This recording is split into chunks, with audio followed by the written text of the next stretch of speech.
Good.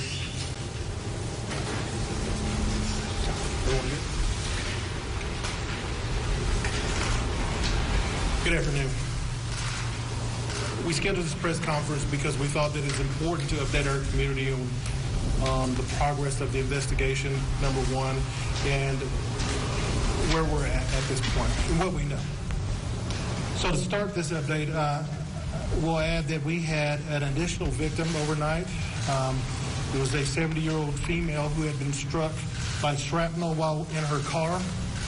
She took herself to the hospital and she was treated and released. So that's good news. Of the multiple crime scenes that everyone was working yesterday, we are down to 2. So that's also good news. With that being said, I have to again,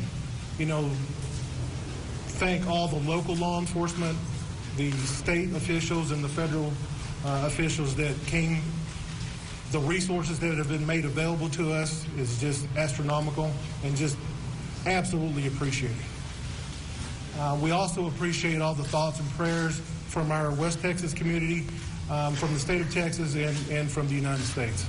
Those thoughts and prayers have been pouring in, and those are much appreciated and much needed. I want to go over a short sequence of events for you.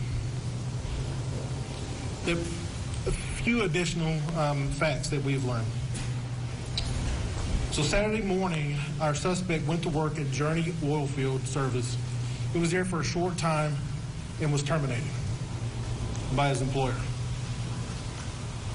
Right after that firing, he called 911, Odessa Police Department's 911, and so did his employer. And basically, they were complaining on each other because they had a disagreement over the firing. He then leaves employment. He leaves his employers before our officers get there. At some point in that, let me back up, not at some point, but a short time before he makes contact with the DPS trooper, he actually calls the FBI National Tip Line, but makes no threats of any type of violence. The DPS trooper contacts him not knowing any of this and attempts to make a traffic stop for a traffic violation. Again, there's no such thing as a routine traffic stop. The subject then proceeds west on I-20. While on I-20, shooting at innocent civilians, creating victims. He enters the city of Odessa and makes his way to 42nd Street here in Odessa, and again shoots multiple civilians, creating victims. In the area of the 3800 block of North Adams, North Dixie, he encounters a postal employee in a postal vehicle and hijacks that vehicle and creates a casualty there. He then continued, let me back up again. At that point is when the vehicle he was in was a gold-colored sedan. He dumps that vehicle at that point and takes the mail truck. This is not a typical mail truck that you're thinking about that you see. It's a white minivan is what it is. Okay? He takes that vehicle and continues his shooting spree until he is finally contacted at the Synergy by multiple law enforcement agencies.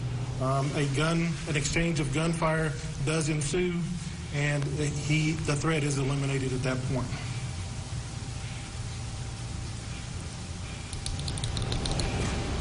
Please understand that this has been a tremendous collaborative effort.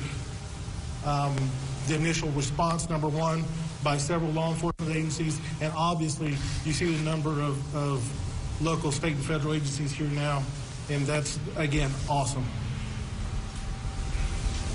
and we'll take questions at this point. I spoke to a neighbor of his who said that about a month ago, he pointed a rifle at her. She called police. Police did not respond. Do you have record of that? Have you been called out to his phone before? His residence is actually in Ector County and not in the city limits of Odessa, so I'll defer that question to the sheriff. We can't find any reports of her calling in at this time. We're researching that, and we will release that information when we find it, if we find it. Sure. Sir, the governor has said that the suspect failed a background check in Texas. Is that true? And if so, how did he obtain his firearm? I have no idea how he came into possession of this firearm. The ATF is doing that part of this investigation, and as far as I know, at this point in time, that has not been determined. Is there an ATF representative that would like to respond to that?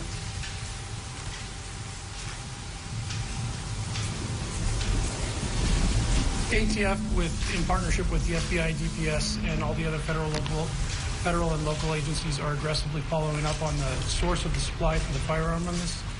This time we can't release information. As soon as we get to a point where we can, it'll be released. It can't be confirmed that what the governor said, that he failed a background check? The background check was run through National Instant Criminal System, the NICS system. NICS system did work. He did apply to get a gun. He was denied a gun. What's your name, sir? John Lester. For the chief, Yes. can you explain what happened in the in-between? So in the morning there are complaints filed against him and there's obviously arguments between an employer. What happened between that time and the trooper incident?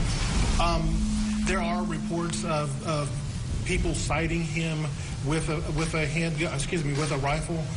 Those reports did come in. Officers did respond to those areas, and he was just gone. We were unable to locate him. Was it hard to keep up with him and how quickly he was moving? Absolutely, it was. What was the nature of this employer? I can't tell you that at this point. There was a disagreement, and again, he was terminated from employment. That's all I can tell you. Follow-up, were the employees have to evacuate the premises out of fear that, was there any reason to believe he was coming back to that location? My understanding is they did not evacuate him.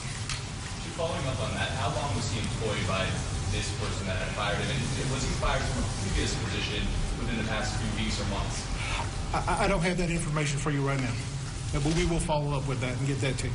I believe that is I have heard that is probably true, yes. That he had been previously fired from a different position? From a different employer. Yes. So was this a coincidence that they pulled him over for a traffic stop, or they were looking for this gold or they were worried that he was... The trooper, my understanding is the trooper pulled him over for a traffic violation. They were not actively looking for this particular vehicle.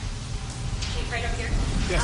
He called this FBI tip line. What exactly did he tell them in a follow-up message? Go ahead.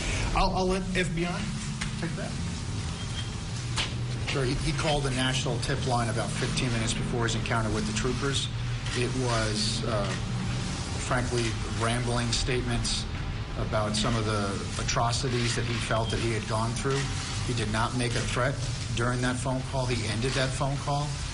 After the phone call, we initiated all of our law enforcement procedures, trying to figure out who he was, where he was. Unfortunately, it was only 15 minutes before the trooper was engaged. And Chief, real quick, have y'all found any kind of letter explaining why he then went on this rampage, why he changed any kind of letter or suicide or whatever you want to call it? Again, the DPS, the Texas Rangers, and the FBI are conducting that part of the investigation, and to my knowledge, that nothing of that sort has been found. What did he tell 911? It's a rambling statement. Absolutely.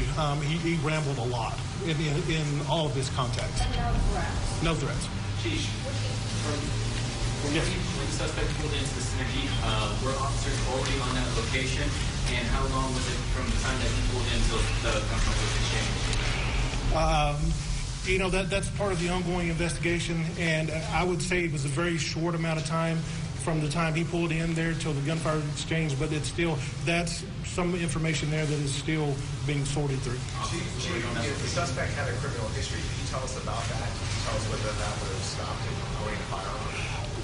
The criminal history, we can't be specific about his criminal history. I will tell you the interactions that he's had with the Odessa Police Department have been of very minor incidents that would not have had any impact on his ability on the firearm. Can you tell us what time he was at Synergy and stopped, so we have an idea of how long this went on? Again, I can't give you the exact times at this point. We're still parsing through all of that. Time, 4 o'clock, 5 o'clock? I don't have that with me. I'm sorry. I apologize. Sir, regarding his dispute with the employer, was there any idea why he needed law enforcement to intervene in that dispute? Why it was a matter for law enforcement to, for him to direct it to?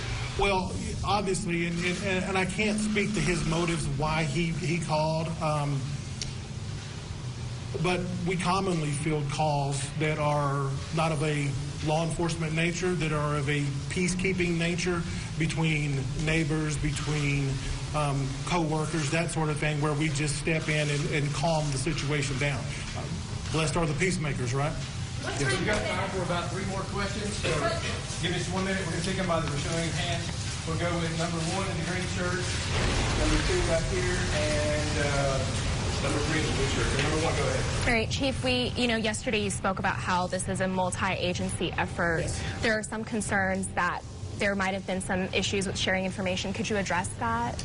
I don't have any concerns with sharing information.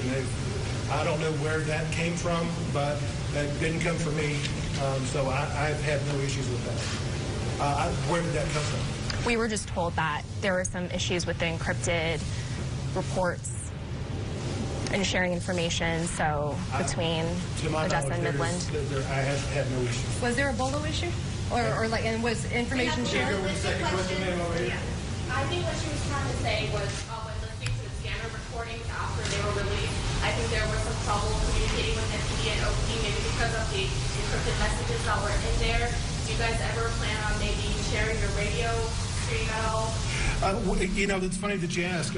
I've had conversations with Midland Police Department over joining the radio system. So, yes, that is something that should happen in the future. And last question, gentleman in the blue, sir. Yeah, Chief, quickly, I'm just wondering if you can tell us whether there's any evidence of planning, whether he had the gun with him already when he was fired on Saturday morning, and also I'm just wondering what are the 2 scenes that you're still working on? The first part of that question, so 2 questions, right? So you cheated. But the first part is that, as far as motive and if he had those weapons with him, that is a part of the ongoing investigation that we just don't feel comfortable talking about at this point. Motive, again, who will ever know what motive is, because the only way to determine that is if we could talk to him, and we can't. Our 2 ongoing scenes, I'll defer that to... Who did? I don't know. I believe it's Freedom Pontiac and Synergy. There are 2 scenes in the city that are still ongoing, that are still active investigations. So is the home still being searched? That would be an FBI. I'm sorry, I couldn't hear your question. Is his property still being searched? No, we completed the search of his property yesterday. We're going through that. I know a number of you have been out there. It's a very strange residence. It's very small. I can tell you the conditions reflect what we believe his mental state was going into this. Again, just to echo on something that the chief said, he was on a long spiral of going down. He didn't wake up Saturday morning and walk into his company, and then it happened. He went to that company in trouble. He's probably been in trouble for a while, which is why we've been reaching out. I talked to some of you yesterday about we really need the public's help to reach out to us when they see people in that downward spiral that may be on that road to violence. And part of that, too, holding some documents here, if you go to the FBI.gov website, there's a whole section there on active shooters. We just released a very detailed analysis of 62 active shooters in the last number of years that really talk about this road to violence and this an unfortunate condition where these people are in trouble and they continue to go down a road of some mental problems there. Is it true that he didn't have electricity and running water in the property? I don't know if that's accurate, to be honest. Well, with the FBI, that's all. Everyone's name. Sir, it's Christopher Combs. I'm the FBI Special Agent in charge. Thank you. We're out of time, but if you'll remain seated for just a minute, we'll give you some instructions. Thank you all very much for attending.